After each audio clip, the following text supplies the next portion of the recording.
요한복음 15장 나는 포도나무요 참 포도나무요 내 아버지는 농부라. 물은 내게 붙어 있어 열매를 맺지 아니하는 가지는 아버지께서 그것을 제거해 버리시고 무릇 열매를 맺는 가지는 더 열매를 맺게 하려 하여 그것을 깨끗하게 하시느니라.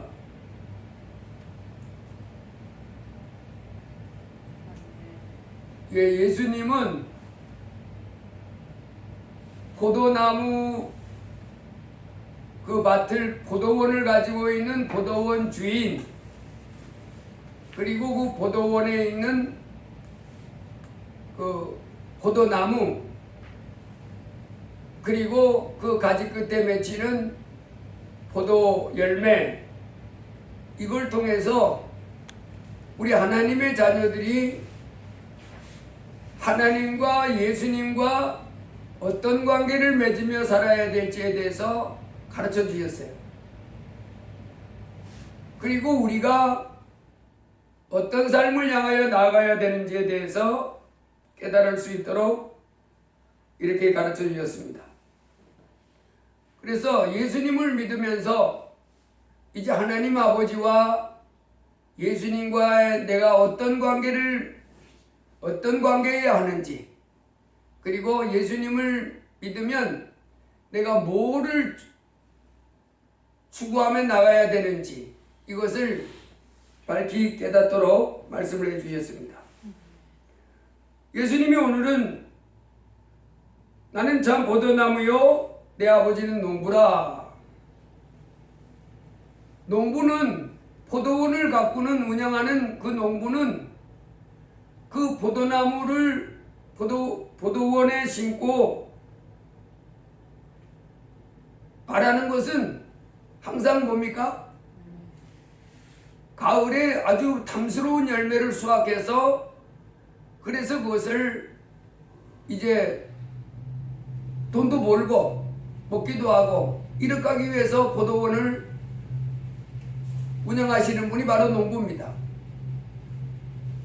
그래서 우리 하나님 아버지 또 주 예수님, 그리고 이제 그 가지로 표현된 우리 성도가 이 땅에 살아가는데 하나님 아버지가 내게 지금 원하는 것이 뭔가, 이걸 정확하게 알 수 있어요.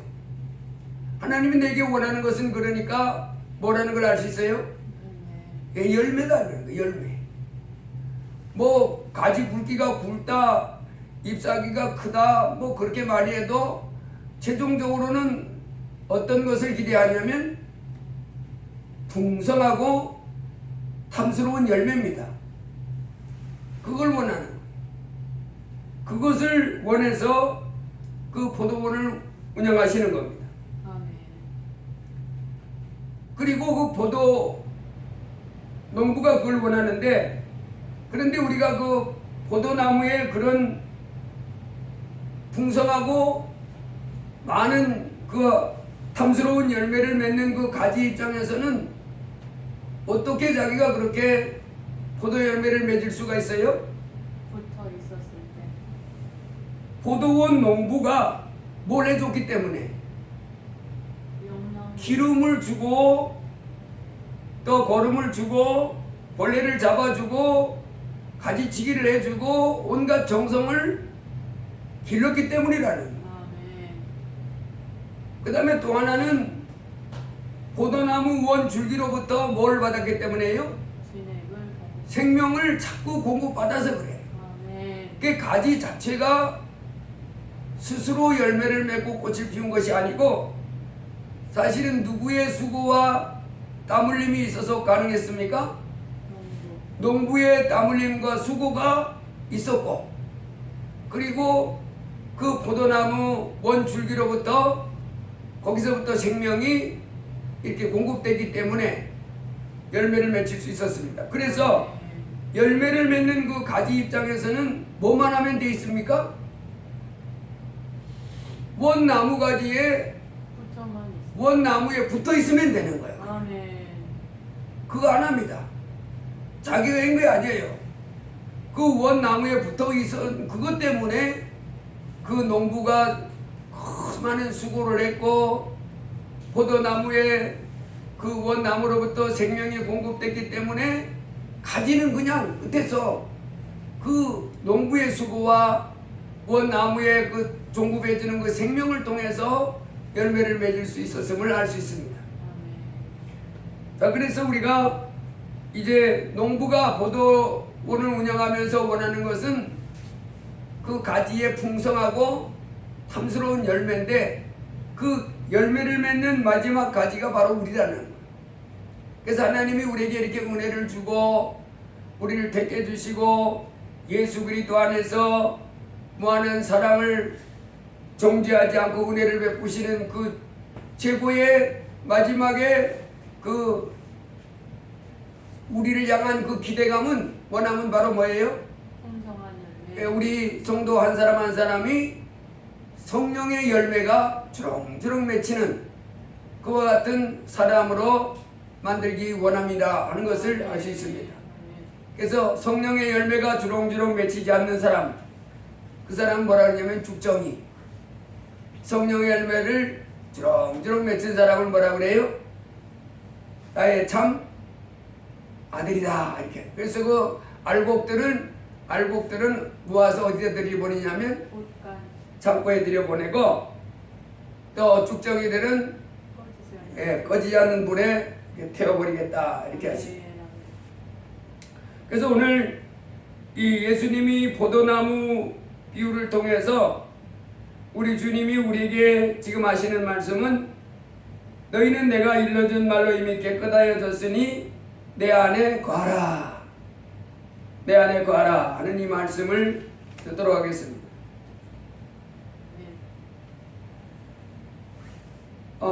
지난주에 제가 뉴스를 보니까 체코의 포크 여가수 하나 호르카라고 하는 사람이 코로나19 양성 판정을 받았어요. 57살인데 아주 유명한가 봐요. 체코의 포크 여가수 하나 호르카 57살짜리인데 그런데 코로나19 양성 판정을 받은 다음에 이 사람이 그 1월 14일 날 자기 소셜미디어에다가 글을 올렸어요. 이제 영화도 사우나도 콘서트도 갈 수 있게 됐다. 자기가 이제 코로나 걸렸다는 거지.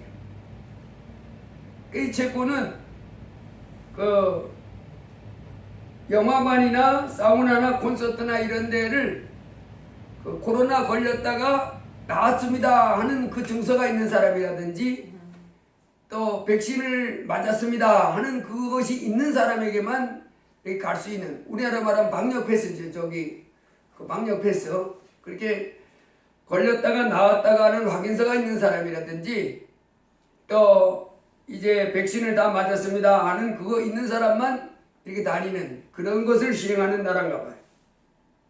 그런데 소셜미디어에 자기가 코로나19에 양성 판정 받았기 때문에 이제 조금 있으면 나을 거고, 그래서 그 회복증을 가지고 자기는 이제 영화도 사우나도 콘서트도 갈 수 있게 됐다 이렇게 글을 올렸나 봐요. 그런데 그로부터 이틀 후에, 글을 쓴 지 이틀 후에 16일 날 사망했어요. 그런데 그 하나 고르카라고 하는 이 요가스가 어떻게 코로나에 걸렸냐면, 그 하나 고르카가 코로나에 걸리기 전에 그 남편하고 아들이 걸렸답니다. 그래서 걸렸으면 이 격리를 했잖아요. 가족이라도 이제 따로 이렇게 해서 살아야 되는데, 나중에 이제 그 얀락이라고 하는 그 호르카의 아들이 이걸 고백했어요. 어머니 떨어져 있어야 됩니다. 그러면 옮습니다. 지금 그 오미크론이라고 하는 게 전파력이 세잖아요. 그러니까 아니야 나 괜찮아. 그래가지고 일부러 더 접촉하고 이렇게 있었답니다. 왜? 뭐 하려고? 일부러 의도적으로 걸리려고. 그래서 나으려고. 그리고 이제 막 돌아다니려고. 그래서 회복 패스를 받기 위해서 일부러 감염됐다고, 그 감염을 자초했다고 그 아들이 고백했어요. 예. 이 사람은 이제 하나 오르가는 뭘 기대했어요? 나을 걸 기대하고 뭐 그냥 감기 정도로 걸렸다가 낫고, 그리고 이제 영화도 사우나도 콘서트도 그 자유롭게 다니고자 하는 그 같은 마음으로 이렇게 했는데 그만 죽어버렸지. 우리가 지금 그 코로나 때문에 전 세계가 모든 활동을 제약을 많이 당했잖아요. 방역 패스 뭐 이런 것도 하고 마스크 쓰라고 그러고 뭐 이렇게 제한을 많이 하는데 그게 다 뭐 때문에 그렇습니까? 이게 잘못될까봐, 코로나 걸려서 망할까봐 이렇게 주의를 시키고 백신을 맞고 또 이렇게 하도록 이렇게 조치를 합니다. 그런데 하나님은 더 무서운 경고를 하고 있습니다. 우리가 성경을 보면 성경은 계속해서 뭘 말하냐면 회개하고 예수님을 믿지 아니하면 망한다, 이렇게 경고합니다. 세상에 지금 코로나 자꾸 변이가 생기면서 뭐 백신을 맞지 않으면 잘못하면 망한다잖아요. 죽는다잖아요. 중병 걸려서 또 그 온몸이 정상이 아닌 상태로 이렇게 고통당한다잖아요. 근데 성경은, 우리 하나님 말씀은 이 땅에 우리에게 이 코로나로 말미암은 재앙보다도 더 큰 걸 자꾸 경고하십니다. 뭐 하지 않으면 망한다고 말합니까? 회개하지 아니하면 망한다. 그래서 우리가 이 성경을 보면 누가복음 13장에서 주님이 빌라도가 갈릴리 사람들을 제사할 때 피를 섞어서 제사 드린 것, 또 예루살렘 망대가 무너져 가지고 18명이 깔려 죽었을 때 그 사람들이 예를 들면서 그 사람들이 예루살렘에 거한 다른 사람보다 죄가 더 많아서 그렇게 된 줄 아느냐? 아니다. 너희도 만일 회개하지 아니하면 망하리라. 마태복음 10장에도 우리 주님 말합니다. 좁은 문으로 들어가라는 거예요. 멸망으로 인도하는 문이 있는데 그리로 들어가면 뭐 한다고 하냐면 망한다는 거예요. 그래서 우리가 이 땅에 사는 동안에 우리 주님이 우리에게 계속 말씀하는 것은 멸망으로 가지 말고, 망하는 길로 가지 말고 생명의 길로 가라, 이렇게 말씀합니다. 망하는 길이다, 망하는 길이다. 아이 걱정 없어, 이런다고 망한다고? 아닙니다. 주님 말씀은 망합니다. 이 우리가 이 땅에 살다가 이 하나 호르카라고 하는 체코의 포크 여가수가 자기가 그 코로나에 걸려서 죽을 줄 알았으면 그렇게 일부러 걸리려고 했겠어요? 피했겠지요. 안 걸리려고 가족이라도 격리를 해서 이렇게 그 감염되지 않도록 이렇게 조심했겠지만은 그냥 감기처럼 이렇게 났다가 걸렸다가 나을 거야, 이렇게 쉽게 생각하고 했는데 그냥 죽었잖아요. 하나님 말씀이 그렇다 해도 설마 그렇게 싸우고 달려가면, 하나님 말씀은 말씀대로 되기 때문에 망하는 일을 피할 수가 없습니다. 그래서 우리가 하나님 말씀대로 이제 겸손히 주의 말씀 따라가는 이와 같은 삶을 살아야 될 줄 믿습니다. 아멘. 여러분, 망하면 너무 불쌍해지는 거예요. 그래서 세상 사람들이 지금 이 땅에 뭐 시집 가고 장가 가고 사고 팔고 뭐 모든 일을 다 해도 그 사람들은 곧 뭐 할 거기 때문에, 망할 거기 때문에 부러워하거나 또 내가 저 삶이 됐으면 얼마나 좋겠을까, 이렇게 할 삶은 없습니다. 다 이제 조금 있으면 뭐 할 거냐면 혹사 망할 거기 때문에 회개하고 주님께로 돌아오지 않는 한 세상의 어떤 삶도 우리는 부러워하고 따라갈 그와 같은 인생은 없습니다. 오직 불쌍히 여길 뿐입니다. 또 지난주에 광주의 아파트가 붕괴됐는데 그 23층에서 38층 아파트가 촉 째는데 지금도 아파트 38층이면 높잖아요. 그런데 38층과 23층 그것이 외벽이 와르르 무너져 버린 거예요. 그래가지고 그 안에서 그 실내 작업을 하던 6명이 지금 실종됐어요. 근데 지하실에서 한 명은 이제 죽은 시신으로 이렇게 발견됐고 나머지는 아직도 찾지 못하는, 이렇게 뒤에서 망하는 사람들을 많이 보지만은, 그러나 성경은 지금 회개하지 않으면 다 망한다는 거예요.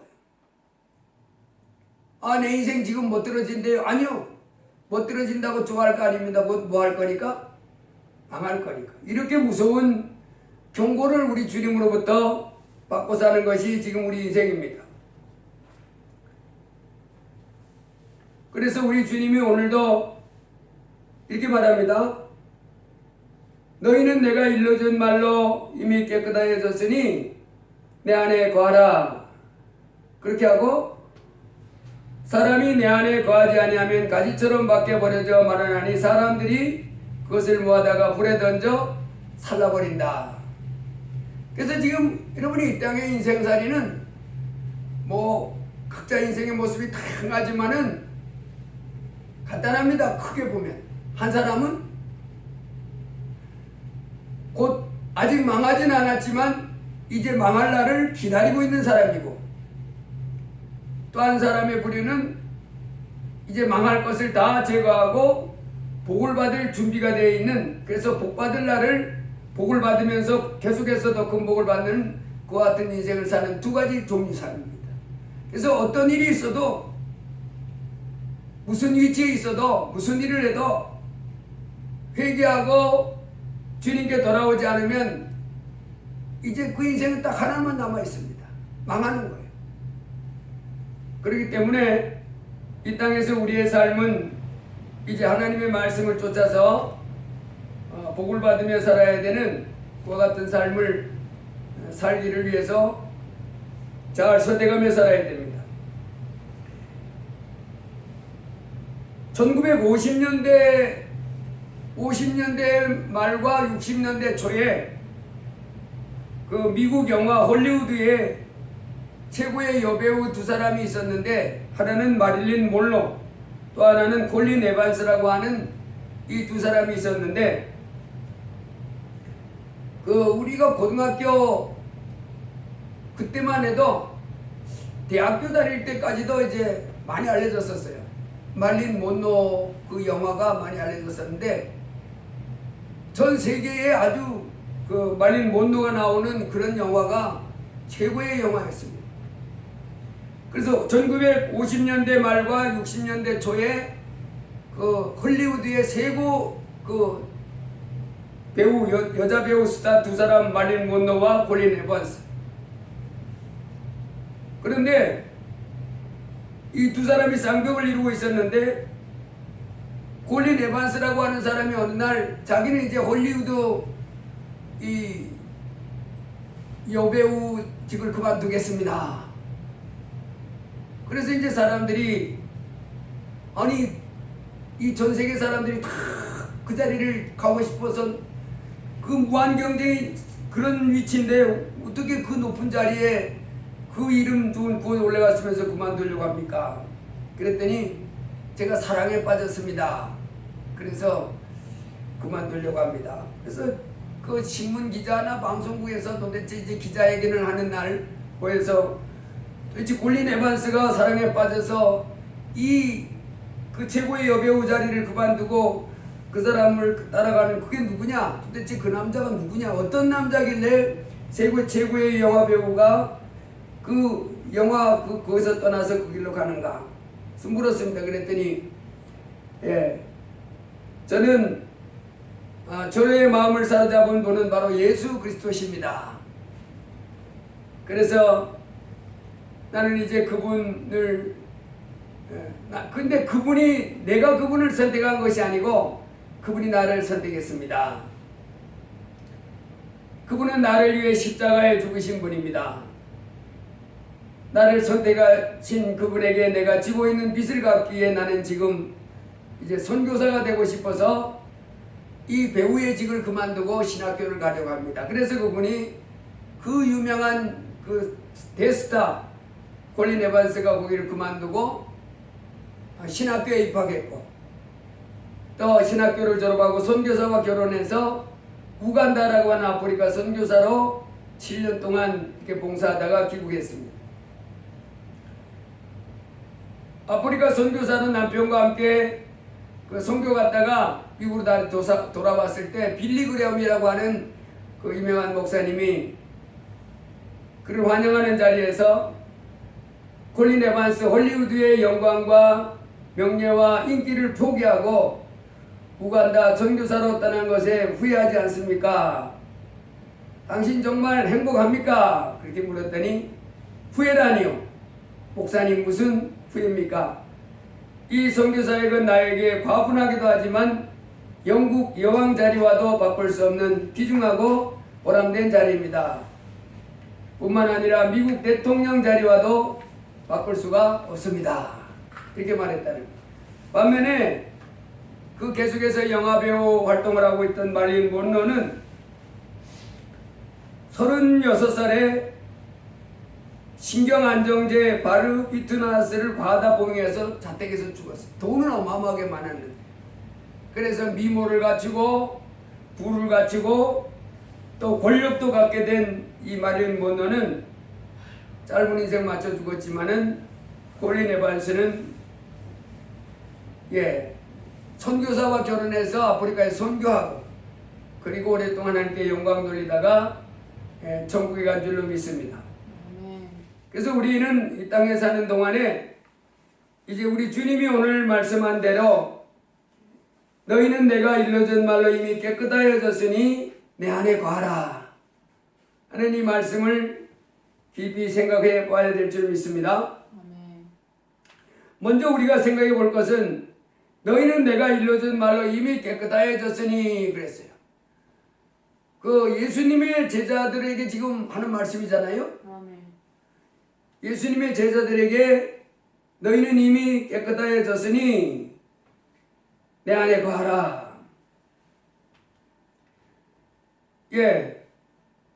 예수님의 제자들이 예수님과 함께 다니던 그 제자들은 주로 그 사람들이 사는 그 팔레스틴은 물이 잘 없습니다.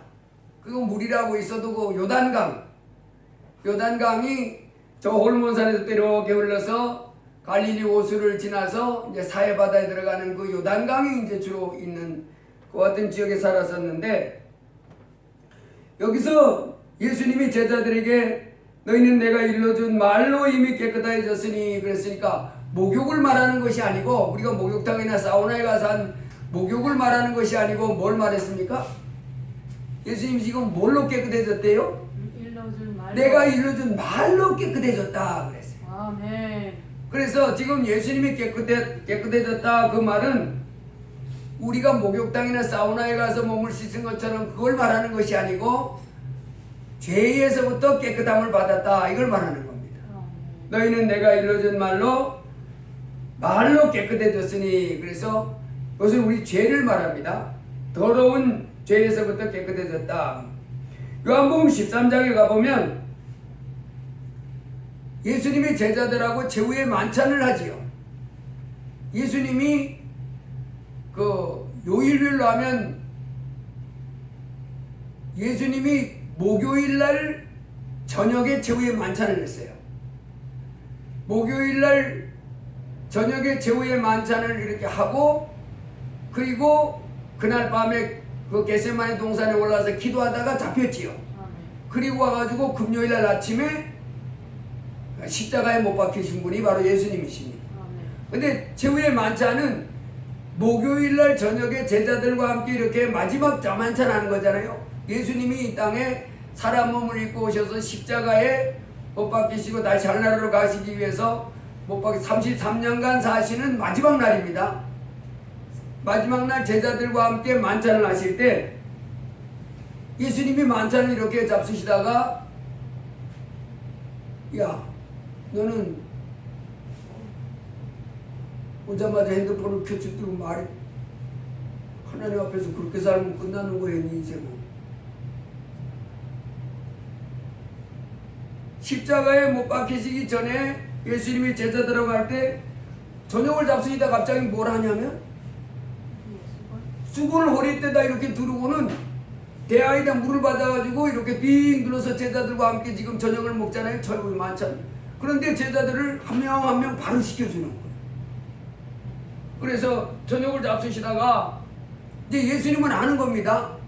내가 내일 되면 뭐 한다는 걸 알아요? 십자가에 죽는다는 걸 예수님은 아는데 제자들은 아직 몰라요. 그래서 예수님은 아주 비장한 마음으로 이렇게 저녁을 잡수다가 수건을 두르고 대야에다 물을 떠가지고 제자들 한 명 한 명 그 발을 가가지고 이렇게 싹싹 씻겨줍니다.